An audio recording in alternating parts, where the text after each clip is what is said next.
Live wrestling? ComiCenter live.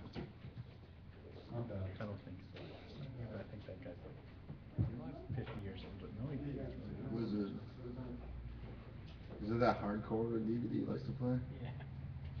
Such a brutal.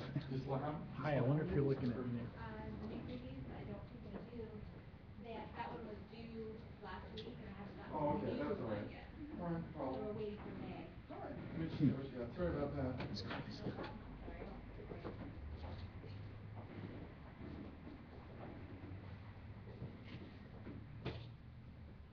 Take some guess. No, go ahead.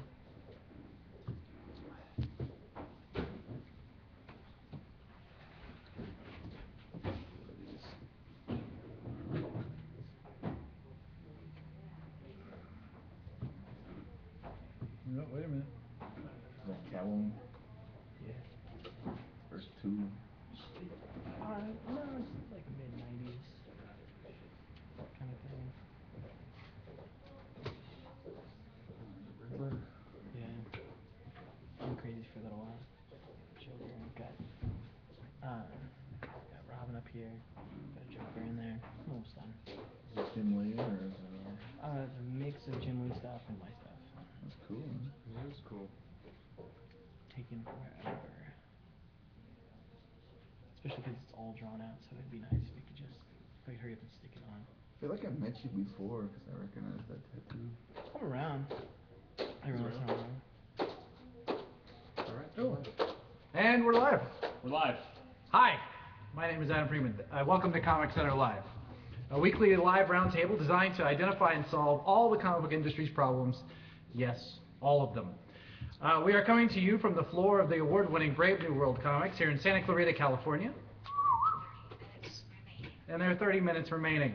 My name is Adam Freeman, and this is my co-host, Brian J. Daggett. Hello. And on this, the inaugural voyage of the SS Comic Center, please welcome our guests. To call Chris Johnson, thank you. To call Chris Johnson an up-and-coming artist is to ignore all the previous books his work has been printed in. This is what he wants.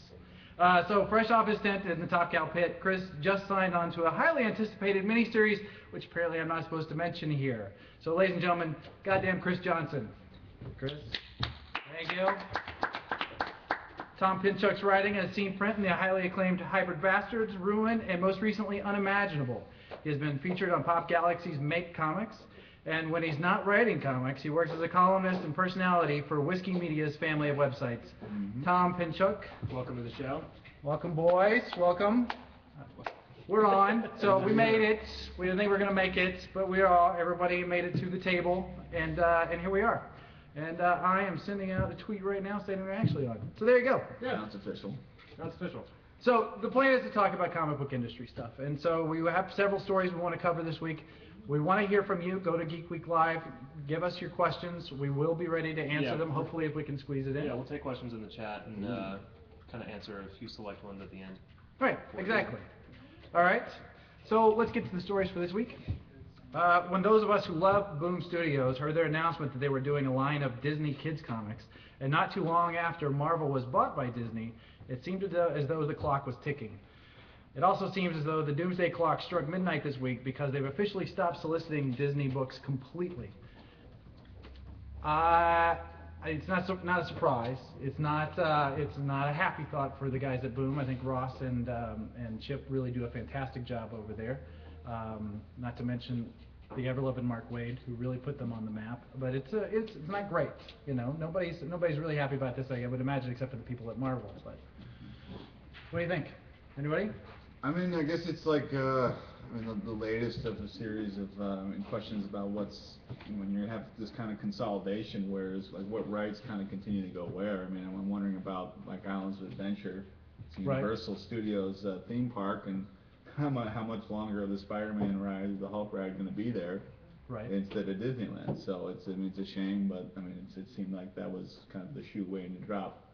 That's a good point. I do know that from talking to people who work at Disney that they are adjusting all of their parks now to include Disney programming, so there's going to be rides and Or Marvel programming. Yeah, I meant Marvel programming, absolutely. Yeah. Yeah. I mean, I guess it's just like kind of a question of like once everybody kind of, you put your eggs in one basket or another, it's like. Right. It's just gonna be a change. I don't think it's, I mean, I think they laid out a really good blueprint as to how to do these books and how to market these books. I don't think anybody ever worries about a book going to Marvel and them not knowing how to make the comic book. Right. It's a change. I also think it was interesting that Boom did much better with those books than I think anybody really expected them to do. Yeah. They really almost recreated the children's comic book market. Right. I think the one thing that gives me hope about this is that Disney doesn't go into anything really half-assed. You know, I mean, they don't spend $4 billion on Marvel and not be prepared to take advantage of that. Yeah. So I think that the chances are very good all the way around that we're going to see those Marvel books being pushed out even more, and seeing, you know, I mean, it's not a bad idea seeing Princess Comics coming through Marvel. I mean, it's honestly, I would love to see those girls flocking to a comic shop every Easy. week. Yeah. Easy. You know? Well, and that's even kind of funny itself, because I mean, I went with my family to Disneyland about like a year or two ago. My niece was dressed up as a princess. You know, Yeah. they're like, "Hey, how you doing, princess?" Like they're conditioned to that. But the thing that kind of hit me about that is it's like that's kind of the Disney equivalent of the Justice League, right? Because you have like the girl, Jasmine from Aladdin and Snow White, and they're all teaming up. You know, and that's And arguably that's why Disney bought Marvel to begin with, was, you know, they had a really strong girls line, but they needed a strong boys line to kind of back it up. Right. And, you know, that kind of stuff just isn't built out of the whole cloth. We can get a princess line. A princess? Prince. Oh, yes, Princess. exactly. Yeah. Aladdin. You should Works demand like- that. Up with whatever the dude's name from Mermaid. You know who it is. I don't know who it You is. do know. You got his poster on your wall. Don't. Chris knows. I know. Chris knows all Prince, about it. Prince Yes. Derek? Eric, Eric. he was dreamy. What do you want? I don't know, man. I wasn't allowed to watch I think that he's one. actually got a Prince Eric tattoo, actually. Oh, boy. Those Do you are really? bizarre. Yeah, no. No, I don't have any Disney stuff. Is it on your? It's on my thigh. I keep it close. You have any Marvel stuff? Because now it would be Disney stuff. You No, couldn't I make don't. that claim anymore. Not yet. Not yet. I, All right. I don't say I'll never get anything. All right. Eventually. I mean, Fair enough. Yeah. All right. As long All as right. there's ink, right?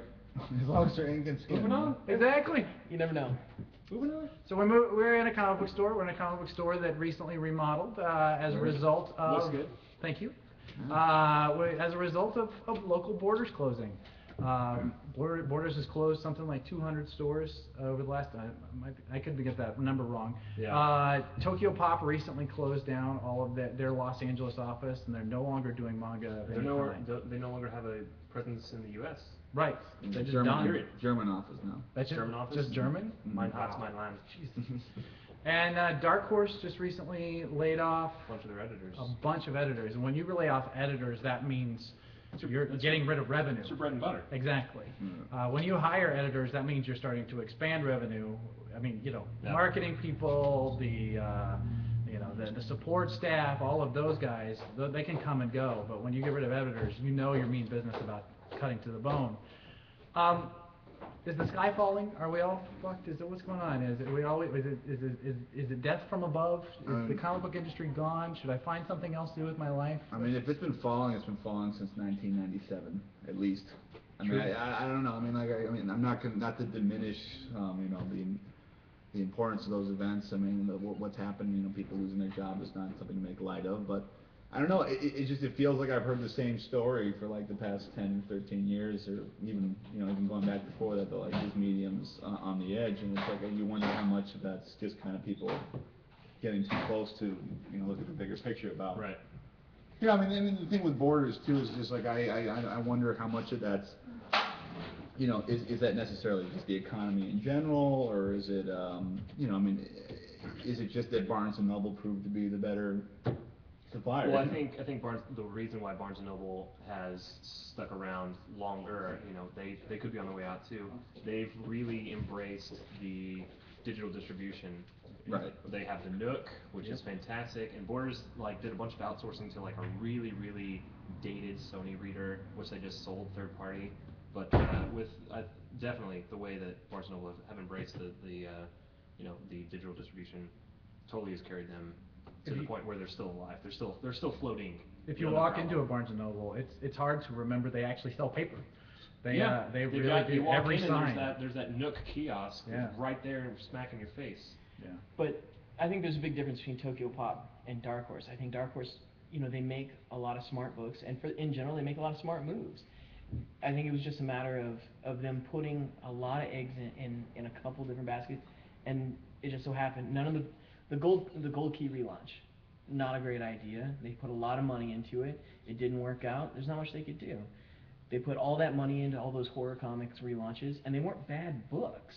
Right. Maybe it was the way they were marketed. Maybe, you know, and a company like Dark Horse has been around a while. They're not stupid.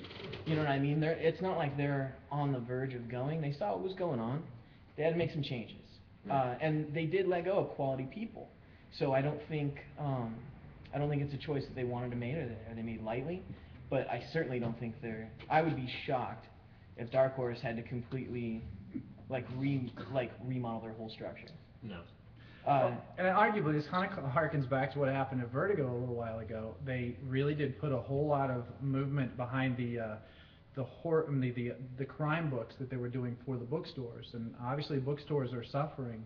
Arguably, both of these companies really did put a lot of eggs in that bookstore basket. So when that compressed, it became that much harder for them to continue to justify, you know, lines that were really designed for a bookstore market. It makes a lot of sense when looking at that. I mean, these three stories do kind of connect all together. I haven't yet seen any real numbers about comic book stores closing as a result, and I can't imagine they would, honestly, because both of these, Tokyo Pop, most comic book stores never really got a hold of the manga market anyway. I know that here at Brave New World, we tried and could never really get a good handle on it. It's not surprising, but it's... Yeah. I mean, actually, Jen MGR, whatever that means, in the chat room is saying that that Borders made a really bad move letting Amazon handle their e-commerce, which I think is a giant point. I walked into a Borders, you know, in their giant, you know, blowout crazy sale, going out of business, and you know, just to poke around, grab a few books, and I did.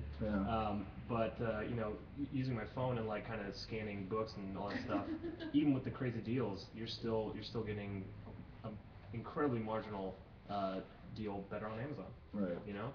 Yeah, and you know, I think that actually goes to. It's funny that he asked that question. I'm assuming I know who that is, and if he does, he would make a great host on this show whenever he's in LA, and knows quite a bit about the online, the digital marketplace, especially for online books. And both of those that is the difference between those two companies. And really, Barnes and Noble focused hard on getting and keeping those customers, whereas Borders was happy to hand them off to Amazon or to whomever else. Right. So. Yeah, I heard a variation on that from somebody who actually worked at Borders too, and had like a point of comparison. I mean, just that they, even on like the retail level, it seemed like they weren't really as, I don't know, I guess they weren't doing it as well as Barnes and Noble was. Yeah. You know, and it's something. I mean, in regards to Tokyo Pop, like, I don't know, it's not really, I'm not going to say like I'm totally experienced or it's not, you know, some business I'm totally involved with, but you know, I know some people who have worked at Tokyo Pop and they acted like the writing has been on the wall for years. Actually, I think the last Tokyo Pop book I ever bought was Chobits. Yeah, I actually talked to a guy last week who said that his company received a headhunter sent his company the president of Tokyo Pop's resume. Something like a year ago. So at that point, you know, there you go. Talking about a top clock ticking. Yeah. All right. Well, this last Sunday on HBO, we saw Game of Thrones. The first episode. Brian loved it. I don't think Chris did. But that's a good point. Yes. There was quite a bit of online hoopla about this show and about how we view our demographics, how we view nerd culture, geek culture, fantasy culture, how all of that kind of balls in together. There was a New York Times article. Yeah, you know this better than I do. The New York Times, you can look it up. There was a New York Times post basically saying that Game of Thrones is directly marketed for boys because girls don't like this kind of stuff, and there's no such thing as geek girls, and just this completely misogynistic, and I think